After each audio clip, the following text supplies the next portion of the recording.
दोस्तों, इजरायल और हमास के बीच चल रहे युद्ध के हर बीतते दिन के साथ तीसरे विश्व युद्ध की आहट बढ़ते जा रही है। आज की इस वीडियो में बताएंगे कि क्यों ईरान द्वारा समर्थित आतंकवादी संगठन अपने जीवन की सबसे बड़ी गलती कर रहे हैं और इससे क्यों मिडिल ईस्ट में बहुत जल्द ही यह युद्ध काफी बड़ा हो सकता है। दरअसल दोस्तों, सामने निकल कर आ रही लेटेस्ट रिपोर्ट के मुताबिक अमेरिका ने इस बात को कंफर्म कर दिया है कि उनके सैन्य अड्डों पर ईरान समर्थित आतंकवादी संगठन हमला कर रहे हैं। कुछ समय पहले हमने आपको इस खबर के बारे में बताया था कि कैसे अमेरिकी राष्ट्रपति के इजरायल विजिट करने के बाद 2000 अमेरिकी सैनिक इजरायल पहुंच चुके हैं और अब इजरायली मिलिट्री की मदद के लिए अमेरिका इनकी संख्या को बढ़ाकर 5000 तक करने पर विचार कर रहा है, जिसमें कई मेडिकल एक्सपर्ट और मिलिट्री एडवाइजर शामिल हैं, जिनके इस्तेमाल से इजरायल गाजा पट्टी का इन्वेजन ज्यादा अच्छे तरीके से कर सकेगा, जिसमें सटीकता और शक्ति प्रदर्शन भी होगा। लेकिन ऐसा लगता है कि ईरान अमेरिका का समर्थन इजरायल की तरफ देखकर बिल्कुल भी खुश नहीं है और इसी वजह से वह अमेरिका को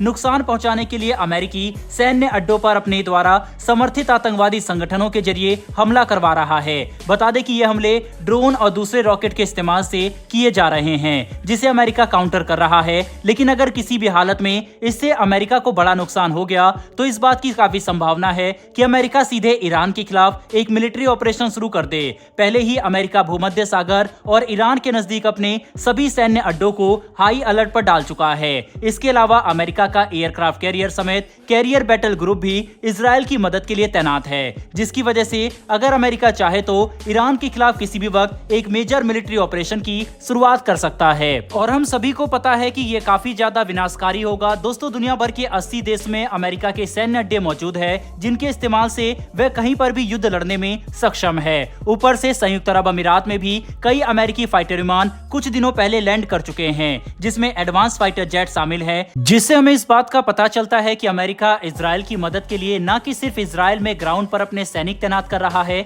बल्कि इजरायल के आसपास मौजूद मुस्लिम देशों को काबू करने के लिए भी अपने मिलिट्री एसेट हाई अलर्ट पर रख चुका है, ताकि कोई भी देश इजरायल के खिलाफ एक्शन लेने की हिम्मत न करे। लेकिन ईरान का अमेरिका के ऊपर एक्शन खुद अमेरिका को युद्ध के लिए इन्विटेशन भेजने जैसा है। अब ये खबर और भी ज्यादा चिंताजनक इसलिए बन जाती है क्योंकि जहां एक तरफ ईरान अमेरिका के ऊपर हमला करने पर पूरा समर्थन दिखा रहा है और दूसरी तरफ अमेरिका अपनी मिलिट्री को अलर्ट पर रख चुका है, इसी के साथ सऊदी अरब और मलेशिया समेत इजिप्ट जैसे देशों के बोल तेजी से बदलते नजर आ रहे हैं, जिस पर सभी को चिंता होनी शुरू हो चुकी है। दरअसल सऊदी अरब के प्रिंस मोहम्मद बिन सलमान और मलेशिया के लीडर के बीच में एक काफी लंबी बातचीत हुई, जिसके बाद दोनों देशों ने ज्वाइंट स्टेटमेंट जारी करते हुए कहा है कि अगर इजरायल ने गाजा पट्टी में आम फिलिस्तीन के लोगों के ऊपर हो रही बमबारी और हमलों को नहीं रोका और इन लोगों को अपना देश छोड़कर बाहर जाने के लिए मजबूर किया गया तो इसका परिणाम काफी भयानक होगा। ये देखना काफी इंटरेस्टिंग है कि जो सऊदी अरब और मलेशिया कुछ दिनों पहले तक कोई भी बड़ा बयान नहीं देना चाहते थे,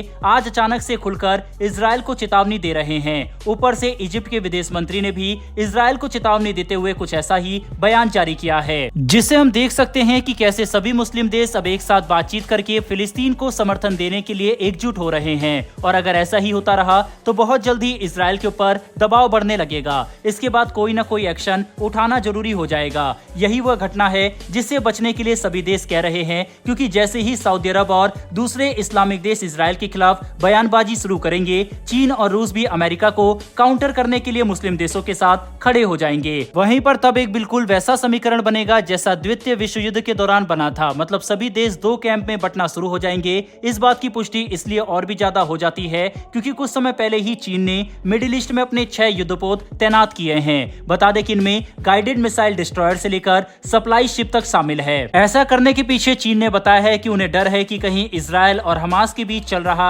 यह युद्ध बड़ा रूप ना ले ले और ऐसे में मिडिल ईस्ट से आने वाले अपने 72% क्रूड ऑयल की सप्लाई को सुनिश्चित करने के लिए वह ये कदम उठा रहे हैं, जिससे हम देख सकते हैं कि चीन का इंटरेस्ट भी इस रीजन में काफी ज्यादा है। इसी वजह से अमेरिका और चीन के बीच में एक डायरेक्ट कॉन्फ्लिक्ट की बात कही जा रही है। हालांकि दोस्तों, इन मुद्दों के ऊपर आपकी क्या राय है कमेंट बॉक्स में लिखकर जरूर बताइएगा। साथ ही अगर आपको ये इन्फॉर्मेशन और वीडियो पसंद आई हो तो वीडियो को लाइक करके हमारी आने वाली डेली ऐसी वीडियो के लिए चैनल को सब्सक्राइब कर बेल नोटिफिकेशन अवश्य दबा ले। फिर मिलेंगे ऐसी एक नई वीडियो के साथ। धन्यवाद। जय हिंद।